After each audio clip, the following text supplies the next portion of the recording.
Merci de nous rejoindre sur RTI1. Madame, Monsieur, bonjour. Pour commencer, les 3 titres. En Côte d'Ivoire, la cérémonie de sacrifice de 7e jour du patriarche Abdoulaye Diallo. Des prières ont été dites hier à la grande mosquée de la Riviera Golf, dans la commune de Cocody, pour le repos de l'âme de l'illustre disparu. Cérémonie en présence du président de la République, Alassane Ouattara.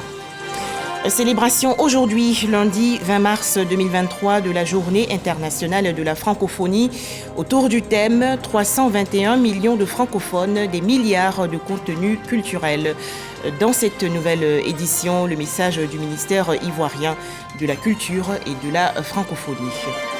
Enfin, début aujourd'hui de la visite d'État en Russie du président chinois Xi Jinping.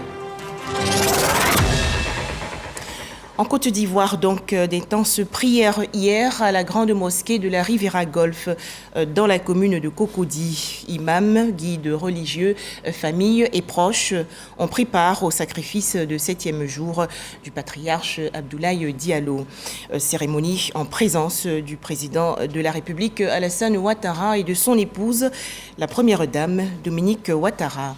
Les précisions dans ce reportage de Mahama Traoré. Le verset 156 du chapitre 2 du Saint-Coran énonce ceci. « À Allah, nous appartenons et c'est vers lui que nous retournerons. » Fin de citation. Ce retour vers le Seigneur, le patriarche El Hadj Abdoulaye Diallo, chargé de mission du président Félix Houphouët-Boigny, l'a entamé depuis le 6 mars dernier, jour de son décès. Et comme pour tout défunt musulman, le devoir de se souvenir en prière et en bénédiction s'impose. Tout le sens de cette cérémonie couplée de 3e, 7e et 40e jours sur l'esplanade de la grande mosquée de la Riviera Golf. Comme il est de coutume, les imams accomplissent à 3 reprises la lecture intégrale du livre saint de l'islam. Ce culte va de pair avec la distribution de repas. C'est une bénédiction qu'ils reçoivent et c'est un don qu'ils reçoivent qui vient d'ici. Donc c'est très important de faire des bénédictions et de faire des sacrifices pour nos morts et quand on a la possibilité de le faire. Dans cette ferveur spirituelle, on se souvient des qualités du disparu. Il était un grand bâtisseur. Quand je dis grand bâtisseur, c'est au sens du terme.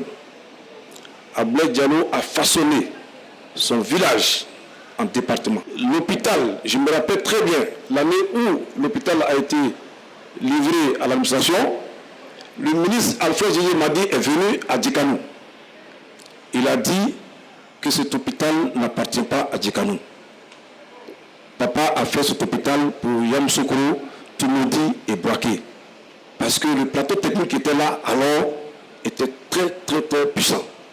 Musulman ou non, toute la République s'est mobilisée ce dimanche sur l'esplanade de la grande mosquée de la Riviera Golf pour confier à Dieu le patriarche Abdoulaye Diallo.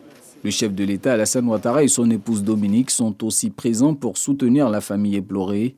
Pour la circonstance, il est revenu au ministre Moussa Sanogo de transmettre à l'Assemblée la pensée du président Alassane Ouattara à l'égard du disparu. Abdoulaye Diallo incarne à lui seul un fait extraordinaire comme la Côte d'Ivoire en a le secret. Il est un trait d'union entre les Ivoiriens, du nord au sud, d'est en ouest, en passant par le centre. Il unit islam et christianisme. Il rassemble les peuples ivoiriens et africains. Il fut un capitaine d'industrie autant qu'un inspirateur du développement local. Bâtisseur à lui seul d'une modeste localité transformée en quelques décennies en ville attractive et prospère, féru de football, Abdoulaye Diallo a aimé la Côte d'Ivoire. Notre nanan, Félix Houphouët-Boigny, nous disait à nous les enfants, quand on voulait lui dire merci, on ne dit pas merci à sa famille, car la famille fait son devoir. Et il a ajouté avec son petit sourire en coin, comme vous le connaissez, mais ce n'est pas tous les parents qui font leur devoir. Donc ceux qui ont fait leur devoir, dites-leur que vous avez vu et témoigné devant tout le monde que ce sont des parents dignes de respect et des parents sur lesquels vous pouvez compter toute la vie. Merci encore 1000 fois, Excellence. Le patriarche Abdoulaye Diallo s'est éteint dans sa 95e année.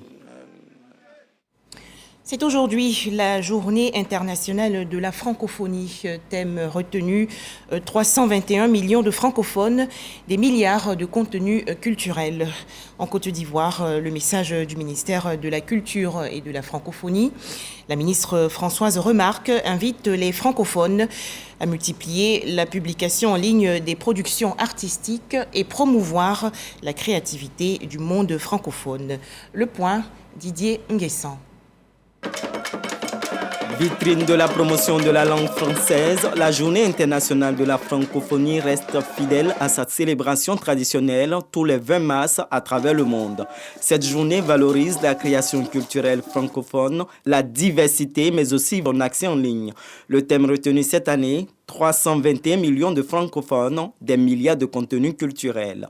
Célébrer la francophonie, c'est reconnaître le potentiel, la force de la langue et de la culture à unir les peuples, à créer des espaces de solidarité et de compréhension mutuelle pour réfléchir ensemble à notre avenir commun. La Journée internationale de la francophonie célèbre la création culturelle francophone, sa diversité, mais aussi la nécessité de valoriser son accès en ligne, sa découvrabilité. La transformation numérique de nos sociétés est une priorité pour le gouvernement. La ministre de la Culture et de la Francophonie incite les femmes et les jeunes à valoriser la francophonie à travers le digital. Une mutation qui serait un levier pour l'économie ivoirienne. En Côte d'Ivoire, la vision du président de la République, son Excellence M. Alassane Ouattara, est de faire de la culture un secteur fort et pourvoyeur d'emplois, particulièrement pour notre jeunesse. D'ailleurs, il a décidé que l'année 2023 soit l'année de la jeunesse. Les nouveaux marchés locaux, régionaux, continentaux et internationaux nous offrent l'opportunité de création d'emplois et particulièrement d'emplois pour les jeunes, afin que notre pays, qui compte dans notre espace francophone, demeure une référence en termes d'innovation et de créativité. La francophonie, dont l'acte fut signé le 20 mars 1970 à Niamey, au Niger, comprend 88 membres. Toujours en Côte d'Ivoire, bientôt l'amélioration des conditions d'études et de vie à l'université Alassane Ouattara de Bouaké dans la région centre. Annonce faite récemment par le ministre de l'Enseignement supérieur et de la Recherche scientifique. Le professeur Adama Diawara a en effet échangé avec les étudiants de cette université publique. Le point dans ce reportage de Boubacar Silla et Soro Corona de RTI Bouaké. Échange entre le ministre de l'Enseignement supérieur et de la Recherche scientifique, Adama Diawara, et les étudiants à l'amphi KF de l'université Alassane Ouattara. Une rencontre qui intervient à la suite du mot d'ordre de grève lancé par le CIC, Comité des élèves et étudiants de Côte d'Ivoire, pour demander de meilleures conditions d'études. Le cœur de cette grève, on le dit, réside dans la question des sélections et l'état désuet de nos infrastructures universitaires. Permettez-nous de vous citer quelques-uns. Il y a d'un côté la non-autorisation des étudiants ayant obtenu la licence à faire le master. La question des étudiants ayant soutenu le master 2 et n'ayant pas jusqu'ici été autorisés à faire la thèse. Il faut aussi signaler la question de l'étudiant ayant été sélectionné mais rencontrant des difficultés pour s'inscrire en raison des dysfonctionnements liés au service de paiement en ligne. Il y a un manque criant de logistique dans nos amphis et salles de TD. Satisfait des échanges avec les étudiants, le ministre Adama Diawara a été un peu plus clair.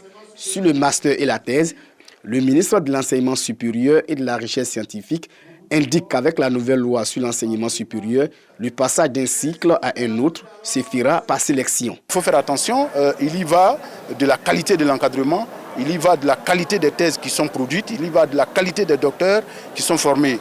Alors de la même façon, il a été abordé le problème de retard dans certains travaux de réhabilitation. Mais là, je les ai rassurés en disant qu'avant de venir ici, j'ai discuté avec l'opérateur qui m'a rassuré pour dire que les bâtiments du campus 1 qui sont en cours de réhabilitation seront achevés fin avril 2023.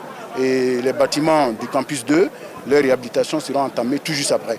Et il y a quelques problèmes de climatisation de certains amphis et de surpresseurs au campus 2 qui seront résolus parallèlement aux travaux de réhabilitation des bâtiments du campus 1 en cours.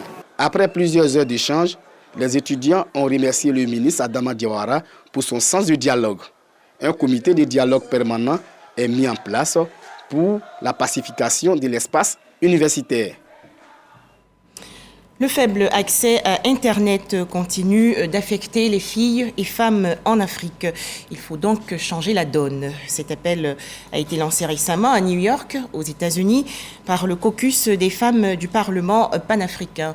C'était lors d'une rencontre sur la technologie et la cybersécurité. Les explications de Mamadou Kouassi. L'éducation numérique pour l'autonomisation des femmes et des jeunes filles au centre de cette session du caucus des femmes parlementaires de l'Union africaine. Il s'agit pour ces femmes de présenter le tableau de la pénétration du numérique en Afrique du Sud du Sahara. Selon les explications de la sénatrice Mariam Dao Gabala, présidente de la commission égalité en genre du caucus, seulement 28% des femmes sont touchées par la digitalisation, et ce, essentiellement celles vivant en milieu urbain. Des mesures urgentes s'imposent pour accélérer l'accès au numérique aux femmes du milieu rural. La majorité sont analphabètes et donc elles ne peuvent pas être autonomes si elles continuent de demander l'aide de quelqu'un pour manipuler leur portable, retirer de l'argent ou même inscrire leur enfant à l'école. Donc il nous faut travailler sur l'accessibilité, il nous faut travailler sur le coût. Si acheter des unités data en ville, ça peut paraître rien, pour une femme du milieu rural, c'est énorme. Donc il faut travailler sur le facteur coût. Et ensuite, travailler aussi sur le facteur sécurité. Les femmes du Parlement panafricain interpellent les gouvernants pour la mise en place d'une véritable politique d'accès au numérique des femmes. D'où l'idée de proposition de textes de loi pour accroître les investissements dans le domaine de la technologie. Et notre rôle ici, d'aller et faire la sensibilisation, faire des plaidoyers auprès de nos dirigeants africains, dans nos pays respectifs et aussi au niveau des continents, pour que l'utilisation ou l'accès des numériques aux femmes ou aux jeunes soit les mêmes chances que comme chez les garçons. Présente à cette rencontre, la députée Mariam Traoré a présenté les acquis de la Côte d'Ivoire en termes de développement du numérique et surtout d'accès des femmes à une politique d'autonomisation du digital. La Côte d'Ivoire, qui est aujourd'hui à près de 98% de villages électrifiés. Donc nous n'avons pas de problème pour recharger les portables et pour les femmes. Alors moi j'ai plutôt parlé du développement et de la pauvreté. Il faut aider les femmes à sortir du sous-développement. Il faut faire beaucoup de formations. Il faut aller dans les zones vraiment reculées de nos pays pour pouvoir faire des formations aux femmes. Et il faut que les États aident les femmes. Se voulant une session ouverte à toutes les parties, les femmes parlementaires de l'Union africaine ont reçu la contribution de plusieurs structures dans la volonté d'accélérer la politique de pénétration du numérique et de la cybersécurité pour les femmes. En Côte d'Ivoire, les échanges récemment entre jeunes lycéennes et femmes leaders dans le secteur des technologies de l'information et de la communication, les TIC. C'est une initiative de ONU Femmes, l'entité des Nations Unies pour l'égalité des sexes et l'autonomisation des femmes. L'innovation, le changement technologique et l'éducation à l'ère numérique pour parvenir à l'égalité des sexes et à l'autonomisation des femmes et des filles. C'est autour de cette thématique que s'est déroulé ce panel. Ces jeunes filles échangent avec les femmes leaders spécialistes dans les domaines de l'innovation, de la technologie et du digital en Côte d'Ivoire, afin que celles-ci servent de modèle et d'inspiration. 28% des étudiants en technologie de l'information et de la communication sont des femmes et 72% sont des hommes. L'initiative est de l'ONU Femmes en collaboration avec l'ambassade d'Israël en Côte d'Ivoire. Je retiens qu'aujourd'hui, ils nous proposent des solutions, des démarches pour que le monde de la technologie soit plus ouvert aux femmes. Ronnie Yedidia Klein, ambassadeur d'Israël en Côte d'Ivoire, a félicité l'État de Côte d'Ivoire pour les initiatives entreprises en faveur de la jeune fille et de la femme. L'accent que nous avons voulu mettre ici, c'est former les jeunes filles, sensibiliser les jeunes filles quant à l'importance des nouvelles technologies. Comme vous savez, les jeunes femmes sont très peu nombreuses dans ce domaine qui est à dominance masculine. Et ce que nous avons voulu renforcer, c'est l'importance pour elles de s'engager dans ces filières.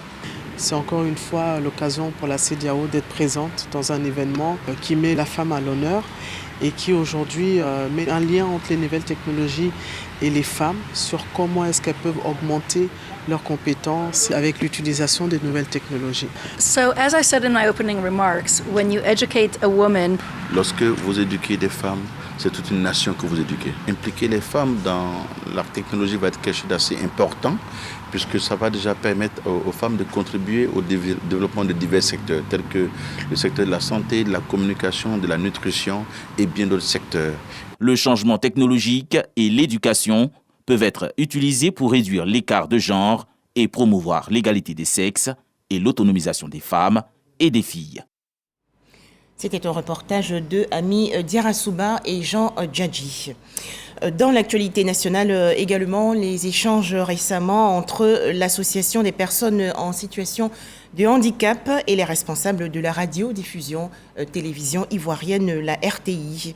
Au menu, le renforcement du dispositif de communication dans les émissions télé. Frédéric Oulaï et Jean Djadji. Les personnes en situation de handicap restent impuissantes et limitées face à certaines dispositions sociales. Ils aspirent à leur inclusion à toutes les échelles de la société. L'accès à l'information reste problématique pour l'Association des personnes en situation de handicap. Pour y remédier, elle échange avec les responsables de la radiodiffusion télévision ivoirienne, RTI. Il s'agit pour ces personnes vulnérables de présenter le projet de renforcement de la participation politique et citoyenne des personnes en situation de handicap. L'information qui est donnée à la RTI doit être accessible à toute la population, y compris aux personnes en situation de handicap. La RTI fait bien de traduire le journal à 13h, mais l'information qui passe à 20h n'est pas traduite en langue des signes. Donc il faut que la RTI commence déjà à traduire en langue des signes le journal de 20h et que les informations les plus importantes concernant le processus électoral, toute la campagne qui se déroule, tous les débats politiques qui se déroulent, tout cela soit traduit en langue des signes. La RTI, par son pouvoir, justement, peut amener à changer la perception de la population sur le handicap, mais également, lorsqu'on parle d'élection, il est question de communication. Comment faire en sorte que les personnes handicapées aient accès à l'information de façon inclusive, comme tous les autres membres de la société. Initié en 2020, ce projet bénéficie du financement de l'Union européenne. Avec son statut de média de service public, la RTI s'engage à faciliter l'accès à l'information pour les personnes handicapées. Ils ont fait un plaidoyer dans ce sens pour que le 20h, qu'on ait un interprète. Également, tous les grands événements, notamment le discours du chef de l'État. Ils ont besoin qu'on ait un interprète. Également aussi les comptes rendus du Conseil des ministres. Je pense que très rapidement, on va se revoir pour voir les modalités pratiques de ces plaidoyers. Cette rencontre fut précédée des échanges avec la Commission électorale indépendante, au cours desquels les questions liées à la facilitation des dispositions des bureaux de vote et l'isoloir ont été abordées. Tous ensemble pour un monde sans coronavirus.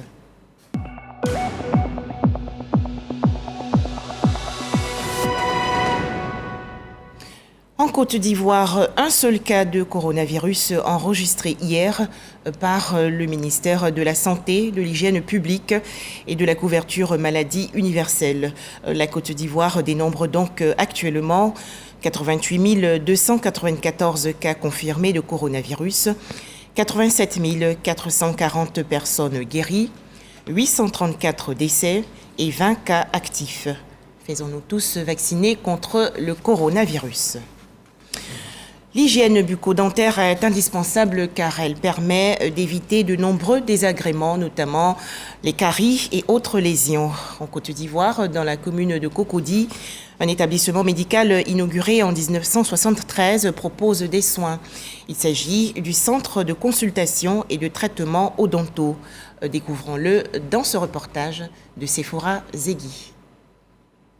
Centre de consultation et de traitement odontostomatologique du CHU de Cocody. Franck a rendez-vous pour dissiper une douleur qu'il ressent au niveau de la dent depuis plusieurs jours. Après les formalités d'usage, sa procédure peut enfin démarrer en salle d'urgence. C'est ce que je soupçonnais là. C'est un traitement en 3 séances. Donc le nerf atteint, on va essayer. Une première étape achevée, celle de la consultation. La dentiste pose un premier diagnostic. C'est comme si le nerf était atteint. Donc nous, on va essayer de faire la radio pour pouvoir poser le diagnostic. La radio terminée, l'évaluation est irréversible. Franck traîne une carie dentaire qui a touché son nerf. On va constater que les douleurs qu'il explique là nous donnent l'explication parce que le nerf a atteint. C'est pour cela qu'il a fortement mal. Ils ont nettoyé la racine et puis ils ont fait le premier traitement. Donc mon prochain rendez-vous est prévu dans une semaine. Et après cela, je vais revenir à un troisième rendez-vous où ils vont plomber la dent.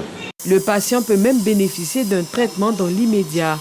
Méconnu des populations, le Centre de consultation et de traitement odontostomatologique du CHU de Cocody, CCTOS, existe pourtant depuis au moins 50 ans et il accueille tout type de patients. De façon générale, les élèves, les étudiants, les travailleurs, tout le monde peut venir.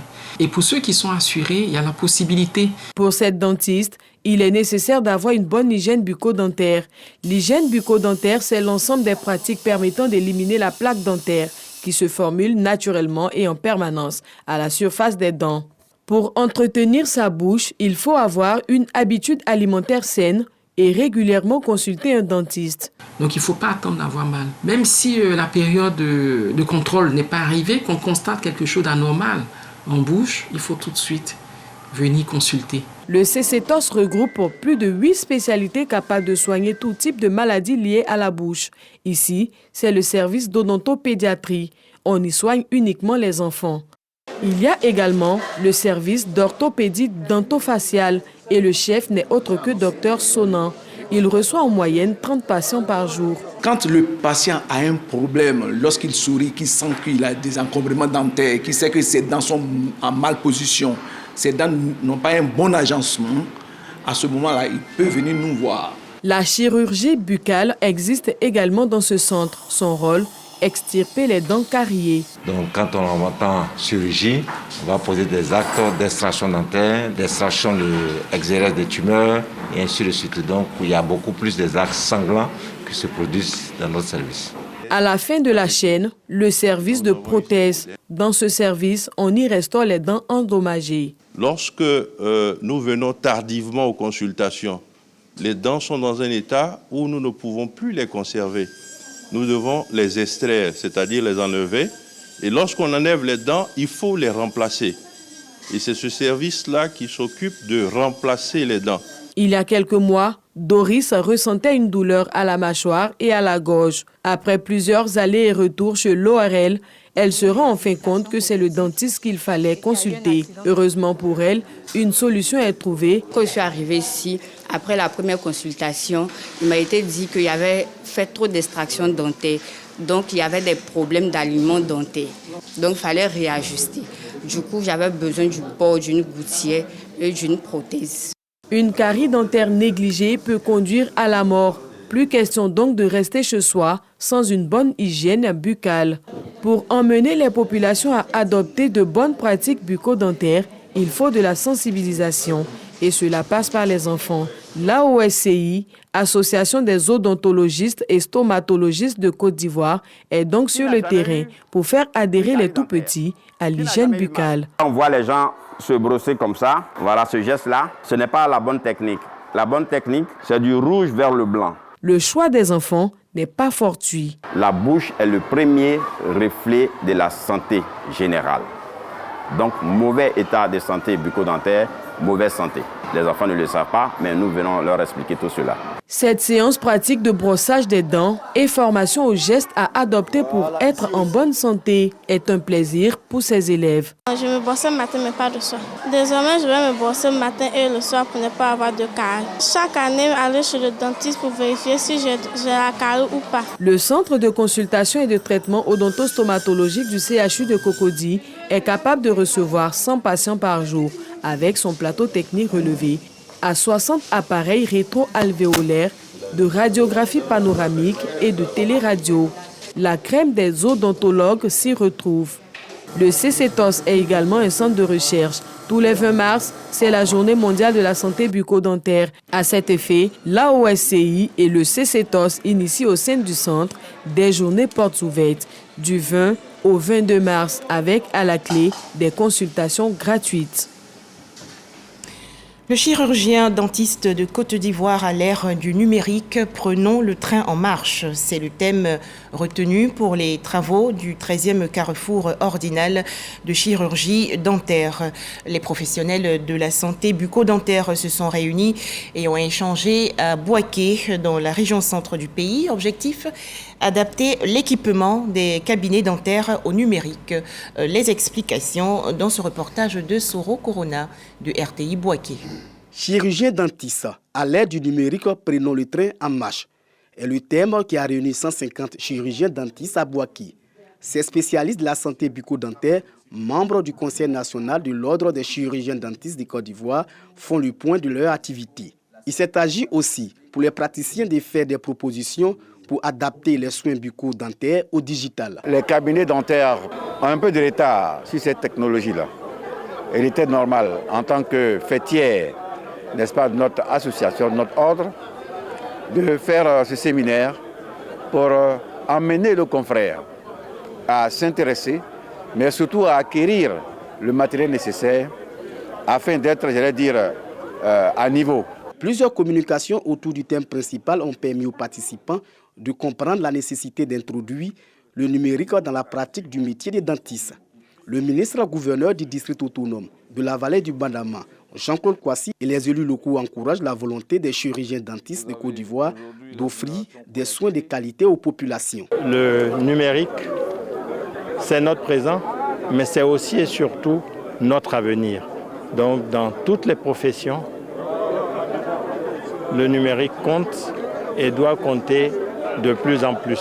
Le ministère de la Santé et de l'Hygiène publique exhorte les dentistes à sortir de l'illégalité et à équiper les cabinets en matériel numérique. Que ces établissements soient conformes aux normes qui sont définies pour la qualité des soins et des pratiques médicales en faveur des populations. Le carrefour ordinal des chirurgiens dentistes se tient chaque 2 ans hors de la capitale économique Abidjan. Le premier carrefour a eu lieu en 1994 à Yamoussoukro. Un tout autre sujet à présent, la région du Béret, dans le centre-nord du pays, en guerre contre les lotissements anarchiques. Le ministère de la Construction a donc organisé récemment un atelier sur le thème « Renforcement des capacités des acteurs du domaine foncier urbain, socle de paix durable ». Les explications de Soro Corona de RTI Bouaké. Les lotissements urbains ne répondant pas à aucune norme administrative sont légion dans plusieurs régions du pays. La région du Béret n'échappe pas à cette triste réalité. Les attestations de cession villageoise sont signées par plusieurs personnes. Des parcelles sont loties par plusieurs chefs se réclamant propriétaires terriens.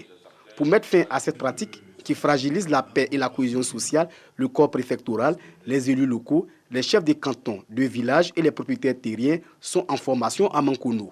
Il y a plusieurs lotissements qui ne sont pas approuvés, d'autres lotissements aussi qui sont faits dans des conditions anormales. Et donc nous avons voulu faire cet atelier pour trouver les meilleures pratiques en vue d'assainir le domaine urbain dans la commune de Mankono. Une formation axée sur les types et les différentes procédures de lotissement. Pendant 5 heures de loge, un expert du ministère de la Construction a instruit les participants sur les nouveaux tests, lois et procédures pour les lotissements urbains. Mieux, qui a droit de signer les attestations. Que les lotissements soient effectués par des professionnels en la matière. Et la procédure de lotissement maintenant se fera pratiquement en 4 étapes. D'abord, l'autorisation de lotir. Il va permettre de juger de la capacité du lotisseur à exécuter le lotissement. Par la suite, l'instruction de la demande de lotissement qui va aboutir à l'arrêté d'approbation du lotissement. Ensuite, on va appliquer ce plan approuvé par M. le ministre sur le terrain. Plusieurs préoccupations ont été posées pour une meilleure compréhension du lotissement urbain. L'expert qui est venu du ministère de la Construction nous a fait un exposé clair et net pour que tout le monde soit au même niveau d'information. Donc nous, les chefs, nous devons maintenant essayer de relayer ça au niveau de toute la région et que l'anarchie qui existait dans l'attribution de terrain soit arrêtée. Les préfets et sous-préfets auront pour mission d'étendre la formation et la sensibilisation auprès des populations. L'atelier a eu pour thème renforcement des capacités des acteurs du domaine foncier urbain, socle de paix durable. Des images à présent avec la grande inquiétude du Fonds des Nations Unies pour l'enfance. En effet, selon UNICEF, 10 millions d'enfants ont besoin d'une aide humanitaire d'urgence dans la région du Sahel, un chiffre 2 fois supérieur à celui de 2020. Enfin, la visite aujourd'hui du président chinois Xi Jinping en Russie, la première dans ce pays depuis près de 4 ans. C'est une visite d'amitié, de coopération et de paix selon Pékin. Merci de votre attention. Excellent début de semaine à toutes et à tous sur les chaînes du groupe RTI.